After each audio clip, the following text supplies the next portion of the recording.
are back with another episode of On the Record with Tiffany and Kevin here on 9:30 a.m. The Answer, home of conservative talk radio, where Kevin and I are shooting straight, giving you the skinny on what's happening with kidney disease. The skinny? Girl, I am not skinny. Have you looked at you look at the scale lately? Ain't no skinny over here. I got a plan for us in that.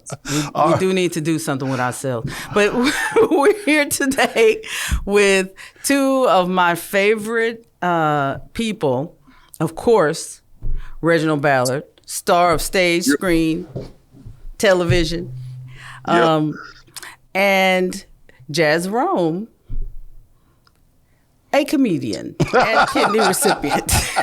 That's it. That intro was lackluster, man. It was lackluster. Jazrome, let's give you an opportunity to see if you can make that a little bit better. Tell us a little bit about yourself. Yeah, tell us about yourself, Jazrome. Man, I thought we were going to start with the issue a couple of weeks ago. I mean, I want to start in hot and then cool off, you know? But the summary, what I was asked was a couple of weeks ago, I had this issue with my clinic because I'm a transplant recipient. I am a 5.5-year dialysis survivor, and I have the kidney disease FSGS, focal segmental glomerulosclerosis. Probably messed it up, but it don't matter. You guys get the point. No, you got it right. And I said it right. You said it right. You know, I always question myself because doctors kind of give me that crazy eye whenever I say it. So I'm like, you know, but anyway, so, you know, we're always dealing with different things, you know, being kidney disease patients. And one of the biggest issues I've had was actually, I used to take tacrolimus for my immunosuppressants, but now I take Belacep, which is an IV infusion they do once a month. And it's crazy that how hard we have to fight to be our own advocates. Mm-hmm. And a couple of weeks ago, I'll give exact dates. So I usually get my infusion on the 14th of every month. And this has been going on for about 10 months in December. Mm-hmm. And I'm not the best at keeping up. We're not perfect. And I actually called in probably about 4 days later because I didn't have a reminder that it was my time to get my infusion. You know, with everything going on with touring and all the things. And they normally send you reminders, right? Yeah, they normally send you reminders, but I didn't hear anything. But luckily, I was like, hey, you know, it's kind of past due. And I called them and they said that, well, your prescription expired and you need to contact your your nephrologist. And I was like, well, is there not a method that you guys can call me? And then it went to the whole typical, oh, well, we have to push it through insurance. You need to talk to your doctor to send a prescription. And so in 5.5 years, I've had 5 different doctors, and there's only actually 2 that I truly fell in love with. And that's my current nephrologist here, Dr. Morales in Phoenix. And he is amazing. I got his personal cell, but only to bug him about shows. I just bug him like, hey, come to my show, come to my show, come to my show.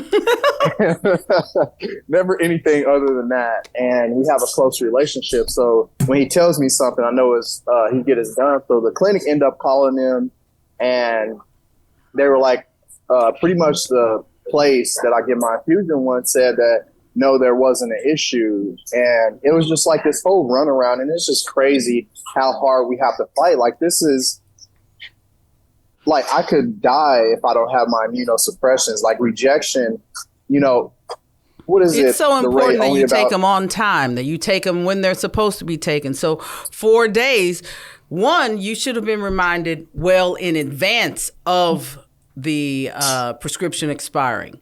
2, one of the reasons I've got an award sitting on my desk right now because we were the ones who pushed a part of 13 groups. We pushed immunosuppressants through so that they would be covered for the lifetime of your kidney. So they don't have to worry that they're not going to get paid for that immunosuppressant subscription because they will be paid for it. So I'm not understanding, me as an advocate as well, why is it that your life would be put in jeopardy over a prescription?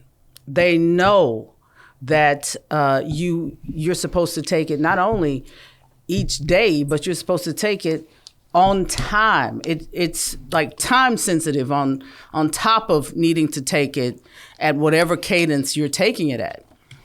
So you can't miss that month, or you can't miss that day of that month that you're supposed to take it. So and continue your story, because that's what it just infuriated me. And I thought, how many people are dealing with this? Yeah. Like I'm hot. Like I wanted to come in. Like it's insane that we even have to go through this. Like we just lost like really any human reaction when it comes to like the medical field and dealing with medications and insurance, and it's been like so dehumanized. And the crazy thing is, I got my immunosuppressant 9 days later.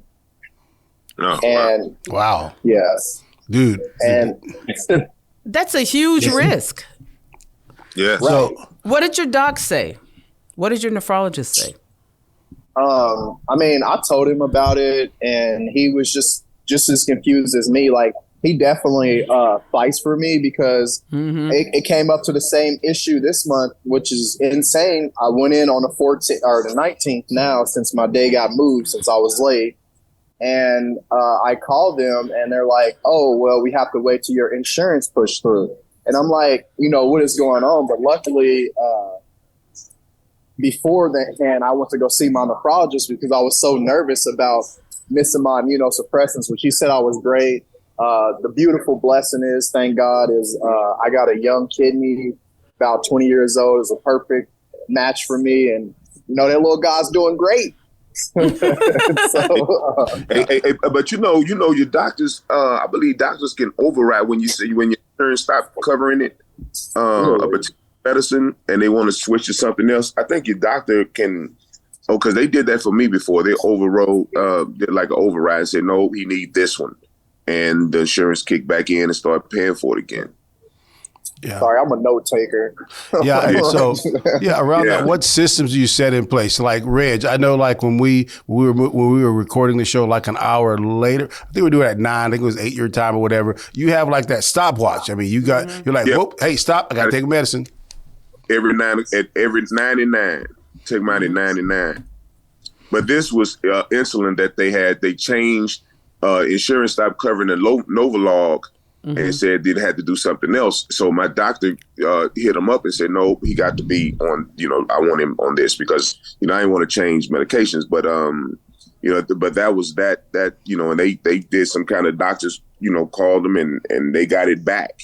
So I think it's a situation where you can do that.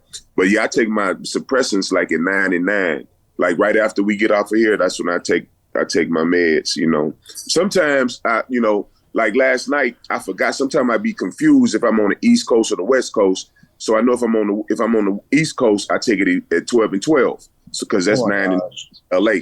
So I'm in Vegas now, and I was thinking that I had to take it at 11, because I'm thinking I'm in Texas time, but it's the same time. So last night I ain't take it until like 11, which was 2 hours later than I was supposed to take it. But my doctors had one of the nurses told me that as long as this is under 6 hours, I could take it. But if it goes longer than 6 hours, then don't take it before I take my next one. Yeah. Man, that was so crazy. One of my questions is, definitely was like, how do you handle it on the road? And I just kind of got that because I was touring for 8 weeks last year, and it was so hard to keep up with that time transition from East Coast to Midwest to mountains. It was insane. I'm used to it now, man. I'm like, but I got confused because every time I leave home, I'm either on the East or I'm usually on your guys' time zone. So I know that on the East, I automatically know it is at 12 and 12. So my stuff be set 12 and 12. And if I'm on out there in Texas, I know that it's 11 and 11. So, and on the West is 9 and 9. So I like the system, man. so used to it, man. Sometimes my thing will go at 9:00, and if I'm on the east, I say, okay, well, that's West Coast, so I know I got to take it at 12. So yeah, so I try to take it on time, but sometimes, man, sometimes I'll be like maybe an hour, maybe 30 minutes late. But I don't think that. I hope it don't hurt nothing. I mean, all my results, all my blood work always come back pretty good. So yeah, so that's the system. Well, I want to get back to the dehumanizing part. How did you feel about that? Because it does sound like the whole attitude was, oh well, it's on you, dog. You got to get it going. Figure it out.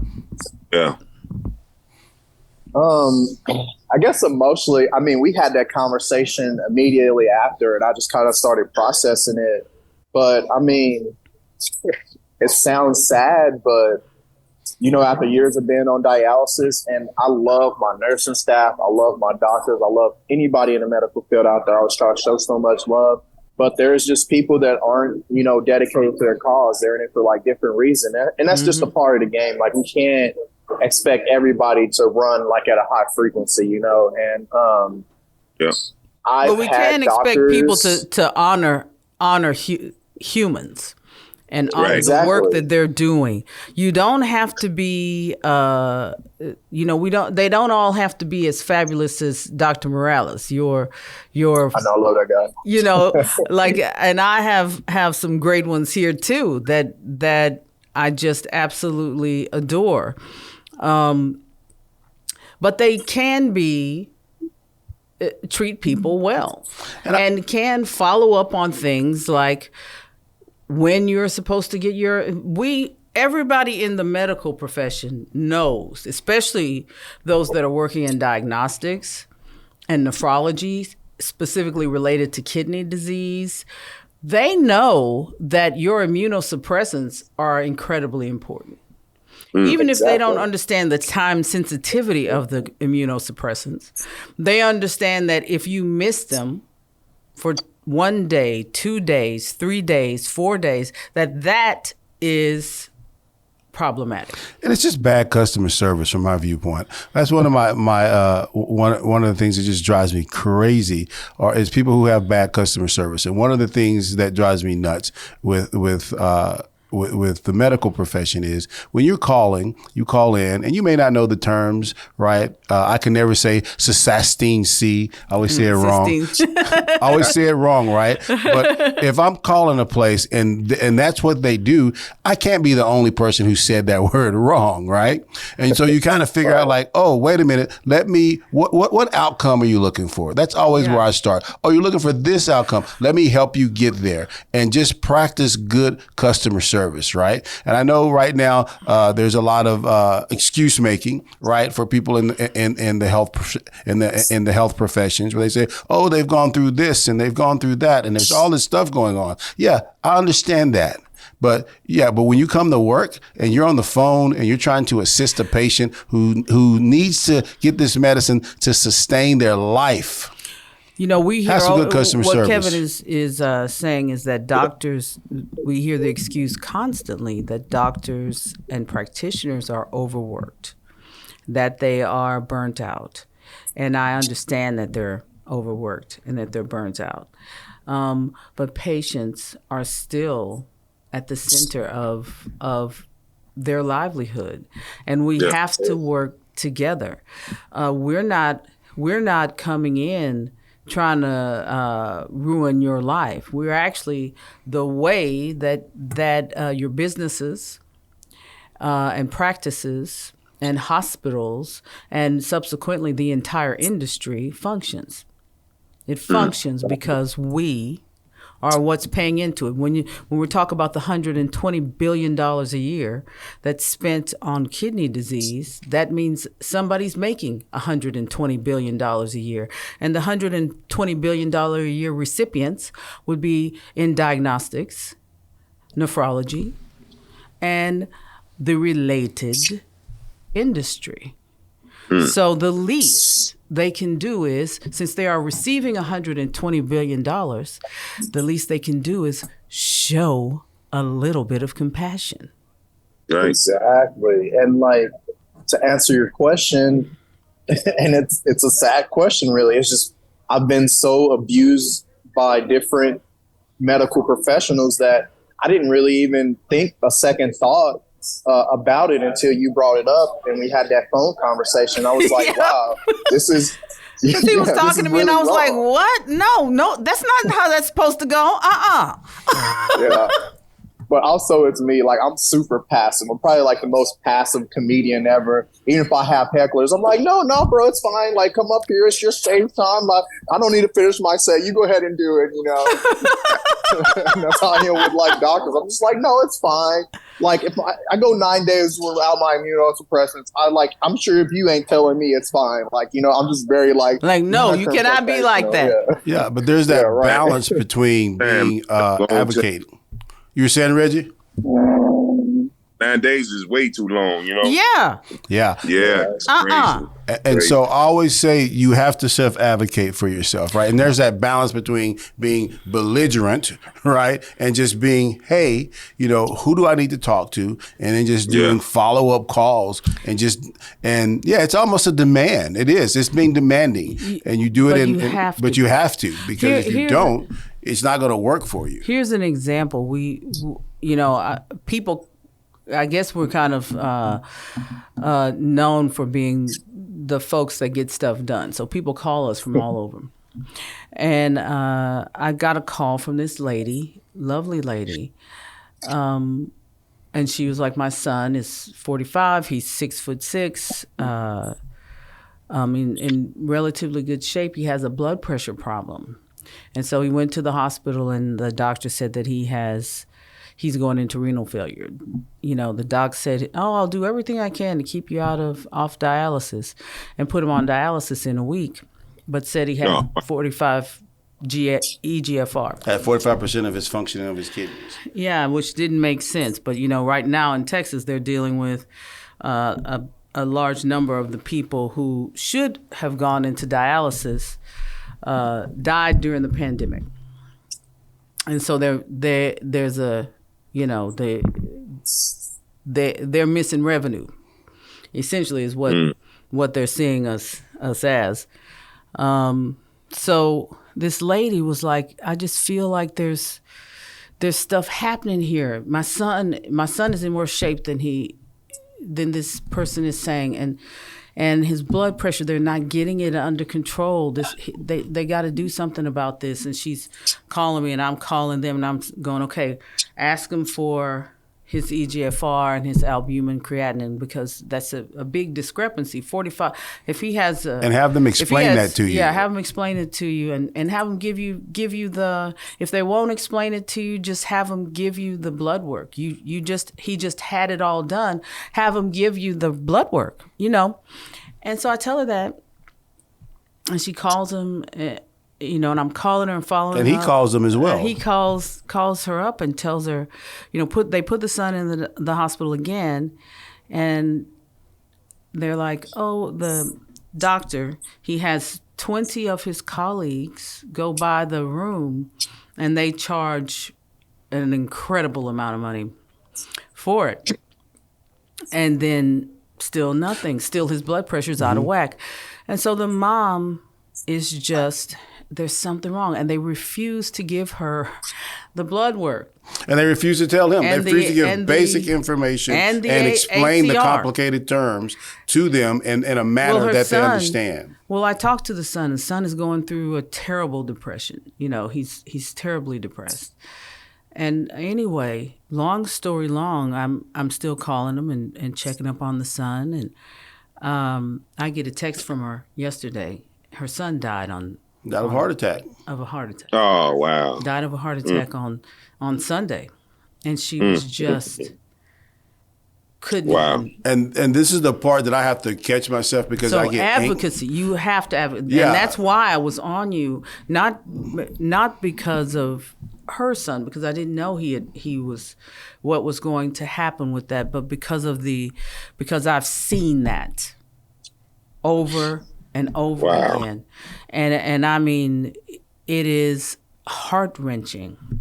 It's heart-wrenching to see somebody with all of their life ahead of them who is being in what I like to call the downplay, who is being gaslit with the downplay. And it's not, don't worry about it. But when you 45% kidney function, you don't need dialysis. You don't, unless there's something else going on. Thank you, Reginald. And that's what That's exactly what I said. And that's what we were trying to get. We were giving her the list of questions and giving him the list of questions, to make it concrete so they could explain it to them in language that you understand. And they would not do that. They wouldn't. They refused to give the EGFR. They refused to give him the EGFR. And we're treating him with all the little tropes that people like that come at you with.